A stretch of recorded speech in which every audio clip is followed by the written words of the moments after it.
You eat the same food as your friend, or sister, or colleague. The same food, roughly the same portions. She loses weight, you don't. You think, what exactly is wrong with me? Why can't I have what's okay for her? Today, as a nutritionist, I'll explain why the same nutrition gives different results in different people, and why vitamin D3 deficiency is one of the most underappreciated metabolic factors affecting exactly how your body handles fatty tissue. Let me start with a description of the experience that many people with weight difficulties know intimately. You reduce calories, and weight stands still. Or drops, but as soon as you return to normal eating, it comes right back. Acquaintances with similar diets lose weight noticeably more easily. You ask yourself, is this character, metabolism, genetics? Or are you simply not noticing something in your eating? Exactly this uncertainty exhausts more than the excess weight itself. There are several characteristic stories I hear in the office. First story, a woman, 38 years old, switched to proper nutrition simultaneously with a friend. The friend lost 8 kilograms in 3 months. She herself only lost 3 with the same system. Had tests done, both had vitamin D3 deficiency. But the friend's was moderate and hers was pronounced. Exactly restoring this deficiency became a turning point in her weight loss. Second story, a man, 45 years old. All summer he moves more, eats lighter, and weight slightly decreases. In winter, everything is the same, but the kilograms don't leave. The same diet, the same activity, but the results don't come. Clear pattern: summer, better; winter, worse. This is an exact metabolic trace of vitamin D3 deficiency, which is synthesized in skin under ultraviolet sunlight. In winter, it simply doesn't exist. Third story, a woman, 52 years old, after menopause. Previously, she could lose weight relatively quickly if she wanted to. Now, even strict eating doesn't give the old result. Meanwhile, weight gain goes primarily to the abdominal area, not evenly. Exactly this pattern, accumulation of visceral fat with reduced effectiveness of weight loss, is characteristic of the combination of estrogen deficiency and vitamin D3 deficiency. Fourth story, a young man, 26 years old, works in an office, practically never outdoors. Trains 3 times a week, controls nutrition. Progress in reducing fat mass is very slow. Meanwhile, training indicators grow, muscles respond, but fat barely leaves. When examined, pronounced vitamin D3 deficiency. Exactly restoring this deficiency gave a noticeable shift in fat mass reduction over several months. What unites all these people? Normal or near normal diet, normal physical activity, and suboptimal fat metabolism. Exactly vitamin D3 deficiency is one of the most frequently missed reasons why fat tissue metabolism works inefficiently. There's an important understanding that explains the unfairness of different results with the same eating. Fat tissue metabolism is not one variable, but a system of interacting factors: hormonal background, receptor sensitivity, microbiome composition, nutrient levels. Vitamin D3 is not the only one of these variables, but one of the most frequently deficient and most amenable to correction. There's a simple way to check whether this factor is relevant for you specifically. One test, 25-OHD3 in blood. This is an inexpensive test available at any laboratory. If levels are below 30 nanograms per milliliter, deficiency is confirmed. Exactly from this point begins conscious, systematic work with one's own metabolic background. Now, mechanisms. I'll explain as a nutritionist, precisely and to the point. Let me start with the basics. Vitamin D3 is not simply a vitamin. It's a steroid prohormone that after 2 activation stages in the liver and kidneys transforms into calcitriol, the active form. Calcitriol binds to VDR receptors, which are present in virtually all body tissues, including fatty tissue and brain neurons. Until recently, it was considered a regulator of calcium metabolism and nothing more. The discovery of VDR receptors in fatty tissue, muscles, pancreas, and brain overturned this understanding. Now, vitamin D3 is considered one of the key metabolic regulators, and exactly its deficiency explains some mysterious cases where a person does everything right, but weight doesn't leave. First mechanism: VDR receptors and preadipocyte differentiation. Preadipocytes. precursor cells of fat cells. Normally, they're present in fatty tissue and wait for a maturation signal. Calcitriol through VDR receptors inhibits preadipocyte differentiation into mature adipocytes. With vitamin D3 deficiency, this inhibition weakens. Preadipocytes mature more intensively. Fatty tissue has a tendency to accumulate new cells. There's a practical consequence. Exactly in people with vitamin D3 deficiency, small systematic overeating deposits significantly faster. New cells have matured. They need to fill up. This is absolutely not a character disruption. It's pure biochemistry. And exactly this biochemistry is quite realistically correctable. Exactly why people with chronic and pronounced vitamin D3 deficiency find that fatty tissue not only accumulates fat in existing cells, but tends to gradually form new fat cells. This explains one of the most common and painful questions. Why did I regain exactly what I lost? If chronic vitamin D3 deficiency isn't eliminated, all conditions for growth in the number of fat cells remain. Second mechanism, leptin and disruption of satiety signaling. Leptin, the fatty tissue hormone that signals the hypothalamus. Stores are sufficient, no need to eat. This is the main hormonal regulator of appetite and energy balance. With obesity and vitamin D3 deficiency, leptin resistance often develops. Leptin level in the blood is high, but the brain doesn't hear it. Vitamin D3 participates in regulating leptin receptor sensitivity in the hypothalamus. With its adequate level, these receptors maintain responsiveness and the satiety signal is transmitted correctly. With deficiency, sensitivity decreases. A person ate, leptin was released, but the brain didn't receive the signal. Appetite doesn't decrease. Exactly this leptin resistance, maintained by vitamin D3 deficiency, creates a chronic background of overeating without an obvious feeling of satiety. Third mechanism, calcium in adipocytes and thermogenesis. Vitamin D3 regulates the level of intracellular calcium in fat cells through VDR receptors. With normal levels of vitamin D3 and calcium in adipocytes, fat thermogenesis is launched. Breakdown of fat with heat production. With its deficiency, calcium in fat cells accumulates above normal. Excessive intracellular calcium in adipocytes blocks fat breakdown and stimulates its synthesis. Fourth mechanism, vitamin D3 and insulin sensitivity. Vitamin D3 increases insulin receptor expression and improves glucose transport into cells. With its deficiency, insulin sensitivity decreases. The vicious cycle here looks like this. Vitamin D3 deficiency leads to decreased insulin sensitivity, leads to more insulin in blood, leads to more fatty tissue accumulation, leads to fatty tissue retains vitamin D3, its free level falls even lower, deficiency worsens. Exactly breaking this cycle through deficiency restoration is one of the key metabolic steps when working with excess weight. Fifth mechanism, cortisol, stress, and blocking vitamin D3. Chronic stress elevates cortisol levels. This hormone blocks enzymes necessary for vitamin D3 activation in the kidneys. With chronic stress, active calcitriol isn't produced in normal quantities, even if 25 OHD3 in the blood is sufficient. That's exactly why in people with prolonged stress and associated difficulty losing weight, functional vitamin D3 deficiency is often observed with formally normal tests. Sixth mechanism, seasonality, ultraviolet, and latitude of residence.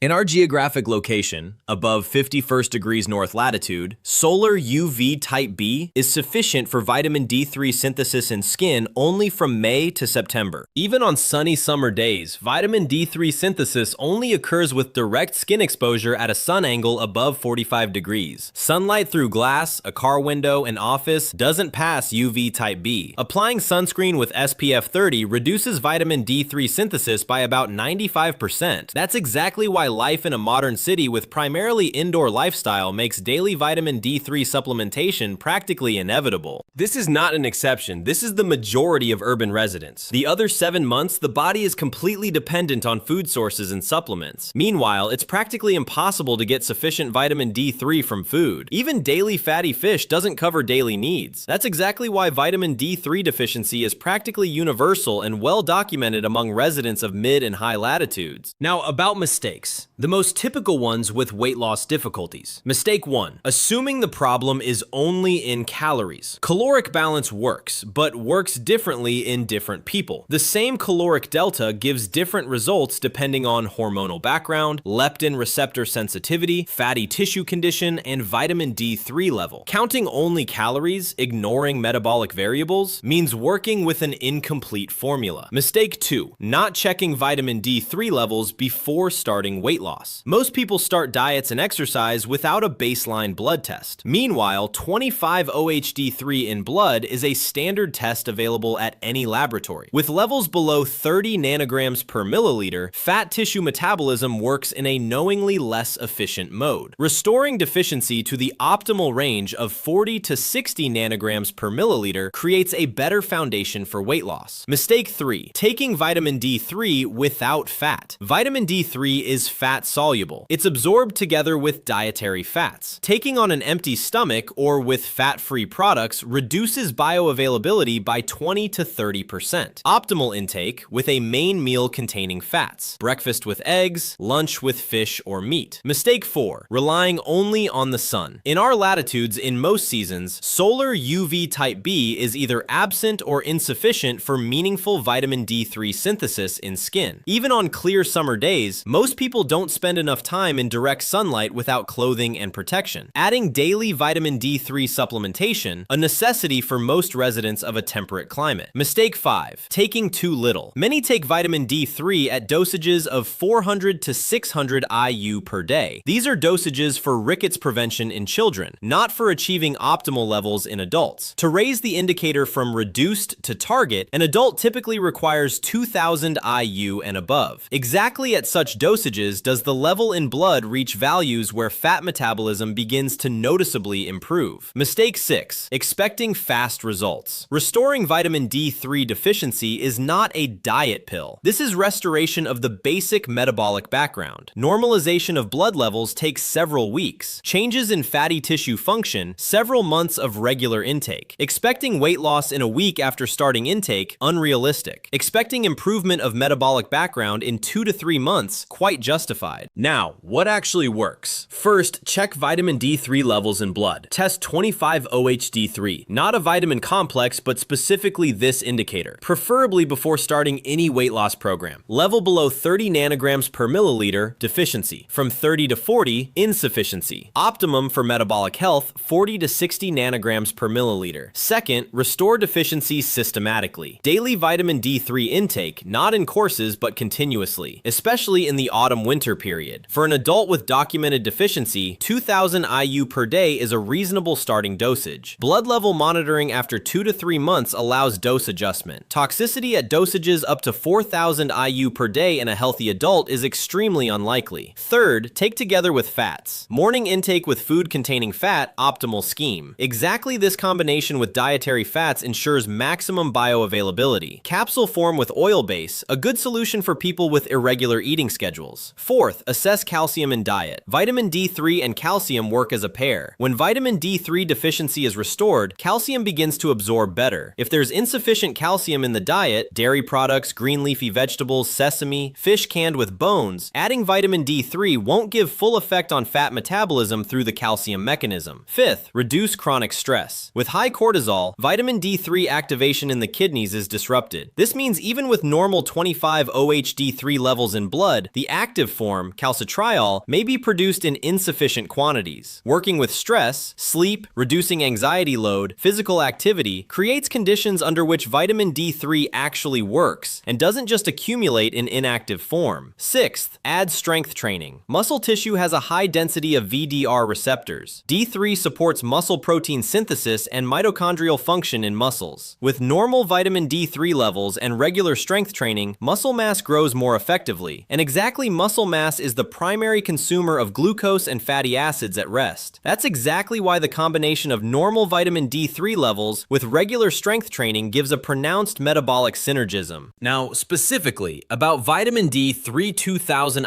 IU as applied to weight control. Composition: cholecalciferol, vitamin D3, 50 micrograms, corresponding to 2000 IU. Auxiliary components: microcrystalline cellulose as anti-caking agent, gelatin capsule. Dosage of 2000 IU. Why exactly this? This is one of the most well-studied vitamin D3 doses for an adult. With initial deficiency, 2000 IU daily is sufficient to raise 25-OHD3 levels to optimal values in most people over 2 to 3 months. Exactly this range, 40 to 60 nanograms per milliliter, in clinical studies is associated with the best metabolic indicators, including leptin sensitivity and fat mass reduction rate with caloric deficit. According to meta-analysis data, in people with 25 OHD3 levels above 40 nanograms per milliliter, obesity risk is lower by approximately 25% compared to those with levels below 20. This doesn't mean vitamin D3 treats obesity, but it does say that its normal level is metabolically protective. 3 specific action mechanisms as applied to weight. First, restoration of inhibition of preadipocyte differentiation. Normal vitamin D3 level slows formation of new fat cells. Exactly this reduces the tendency to gain from scratch after each new weight loss cycle. Second, improvement of leptin sensitivity. Normal vitamin D3 level improves the functioning of leptin receptors in the hypothalamus. Satiety signals are transmitted more effectively. A person notices a reduction in desire to eat at inappropriate times, without volitional efforts. Third, normalization of calcium balance in fat cells. Optimal vitamin D3 level reduces excess calcium accumulation in adipocytes, unblocking fat thermogenesis. This mechanism explains why with normal D3 levels, fat metabolism overall is more active. How to take. Daily, with fat-containing food, breakfast or lunch. Don't skip. Minimum course for noticeable metabolic effect, 2 to 3 months. Optimally, take continuously year-round, with annual blood level monitoring. Link to vitamin D3 2000 IU cholecalciferol in the description of this video.